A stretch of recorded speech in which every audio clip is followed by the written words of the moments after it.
এবং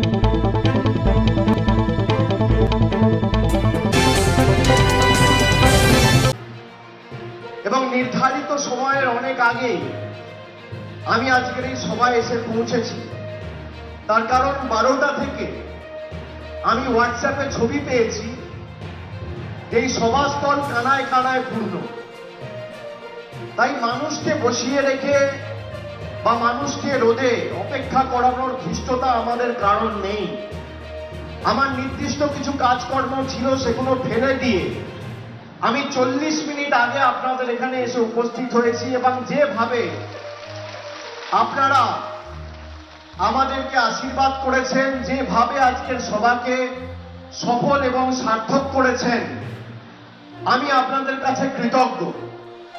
আমি আসার সময় মন্টুদা, যোগদাকে বলছিলাম, সৌগতকে বলছিলাম যে 2021-এর নির্বাচনের প্রাক্কালে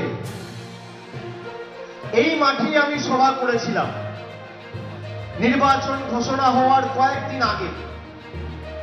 এবং সেখান থেকেই বাংলার মমতা বন্দ্যোপাধ্যায় সার্বিক যে জয়, সেই দিনকে ঘোষণা করেছিলাম মানুষের সমর্থন দেখে। আমি মনে করি আজকের এই সভা সে সময় যখন করেছিলাম ফেব্রুয়ারি মাসের শুরুতে, আর আজকে করছি মার্চ মাসের শেষে, তখন শীত ছিল, এখন গ্রীষ্ম। এই গরমের দাবদাহকে উপেক্ষা করে যে সংখ্যায় মানুষ এসছে, 2021-এর সভাকেও আপনারা ছাপিয়ে দিয়েছেন। যেভাবে আপনারা আজকে আমাদের সভাস্থলে এসে আমাদেরকে আপনাদের কৃতজ্ঞতা, দোয়া, ভালোবাসার ঋণে আবদ্ধ করেছেন, আমি আপনাদের কাছে কৃতজ্ঞ। মায়েরা ঘর পরিবার সংসারের কাজ ফেলে এসছেন, দাদারা, ভাইয়েরা, আপনারা হাজার এক কাজ থাকার পরেও আজকে রাজনৈতিক সভায় এসে তৃণমূল কংগ্রেস প্রার্থীকে জেতানোর শপথ নিতে এসছে।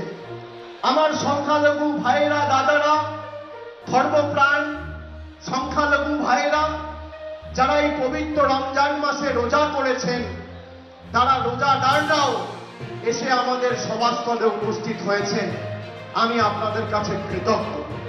খালি 2-4টে কথা আপনাদের বলবো। আমি আপনাদের যা কথা দিয়েছি, কথা রেখেছি, কিন্তু কথা দিয়ে কথা রাখার আগেও আমি এই জেলার মানুষের কাছে চিরকৃতজ্ঞ, চিরঋণী। তার কারণ তৃণমূল কংগ্রেস তৈরি হওয়ার পরে প্রথম বিধানসভা নির্বাচনে দক্ষিণ 24 পরগনার মানুষ, তৎকালীন দক্ষিণ 24 পরগনা জেলা জুড়ে 28টি বিধানসভা কেন্দ্র ছিল। 2001-এর নির্বাচনে আপনারা 14টা আসনে তৃণমূল প্রার্থীকে জিতিয়েছিলেন।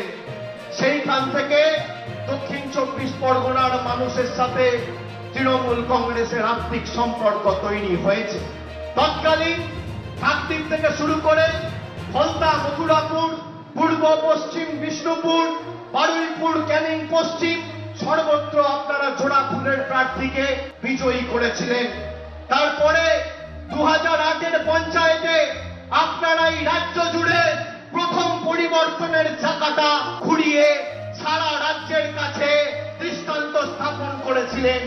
আমি আপনাদেরকে নত মস্তকে বিনম্র চিত্তে গড় জোড়ে প্রণাম জানাই। গত বিধানসভা নির্বাচনে আপনারা বিজেপির ফাঁদে না পড়ে 31টি বিধানসভা আসনের মধ্যে 30টিকে তৃণমূল কংগ্রেসের প্রার্থীকে জিতিয়ে মমতা বন্দ্যোপাধ্যায়ের হাত শক্তিশালী করেছিলেন। 2019-এ লোকসভা নির্বাচনে ডায়মন্ড হারবার, মথুরাপুর, জয়নগর, যাদবপুর সর্বত্র 2.5 লাখ 3 লাখের ব্যবধানে তৃণমূল কংগ্রেসের প্রার্থীকে জিতিয়ে বিজেপিকে ছেটিয়ে বিদায় করে বাংলার সার্বিক উন্নয়নের জয়যাত্রা অব্যাহত রেখেছিলেন। আমি আপনাদের কাছে কৃতজ্ঞ। এবার খালি বলতে এসছি, যেভাবে 2003 থেকে সমর্থন করেছেন, এইবার ভোটের ব্যবধান বাড়াতে হবে। ডায়মন্ড হারবার, মথুরাপুর, জয়নগর, যাদবপুর একই দিনে ভোট। আমি ডায়মন্ড হারবারের প্রার্থী, মথুরাপুর থেকে লড়ছে ভাই বাপি হালদার। আমি আপনাদের শুধু বলবো, আমি সচরাচর খুব ভেবে চিন্তে কথা বলি। আমি যা কথা দিই কথা রাখি, এবং কথা রাখার নামই তৃণমূল কংগ্রেস।